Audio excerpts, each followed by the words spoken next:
Hello, welcome back to my mini blog आणि खूप अगदी मनापासून तुमचं स्वागत आहे.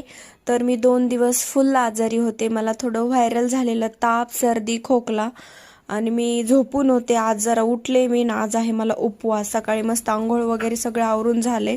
मम्मी दादाचं जेवण ऑलरेडी त्यांनी बनवून जेवून घेतलंय. तर मी आता मला खिचडी बनवत आहे साबुदाण्याची. तर मी इथे मस्तपैकी साबुदाणा थोडंसं तूप घातलंय, घरचं तूप आहे मम्मीने बनवलेलं.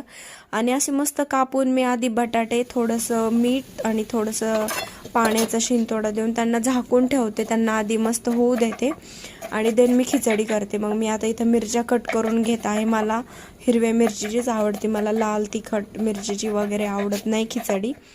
तर मी मस्त दुपारची वेळ आहे, म्हटलं मी माझं बनवून घेईल, मला जेव्हा खाऊ वाटेल तेव्हा.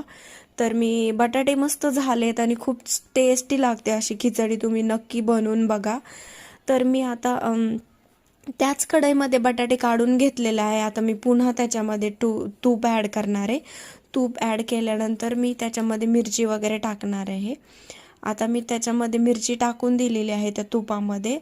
आणि मी अगोदर काय करते, मिरची चांगली परतून झाल्यानंतर त्यामध्ये बटाटे टाकते.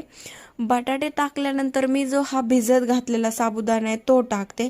त्याला व्यवस्थित एकदम मिक्स करून घेते आणि त्याला 1-2 मिनिटासाठी मी झाकून ठेवते, म्हणजे तो व्यवस्थित शिजतो. आणि तो मस्तपैकी 2-3 मिनटं झाकून ठेवला मी. आणि आता मस्तपैकी त्याला हलवून घ्यायचं, एकदम खालीवर करून घेते मस्तपैकी. आणि त्याच्यामध्ये बटाटे ॲड केले मी आता. आणि त्याच्यामध्ये नंतर शेंगदाण्याचा कूट घालायचा आहे. हा मम्मी बनवून ठेवते, शेंगदाणे भाजून व्यवस्थित बारीक करून ठेवते त्याचा कूट वगैरे. तर तो इझी पडतो, पटकन स्वयंपाक होतो त्याच्यासाठी. आणि मस्तपैकी अशी माझी इथे खिचडी रेडी आहे. नंतर मी त्याच्यामध्ये चवीनुसार मीठ घातले. थँक्यू.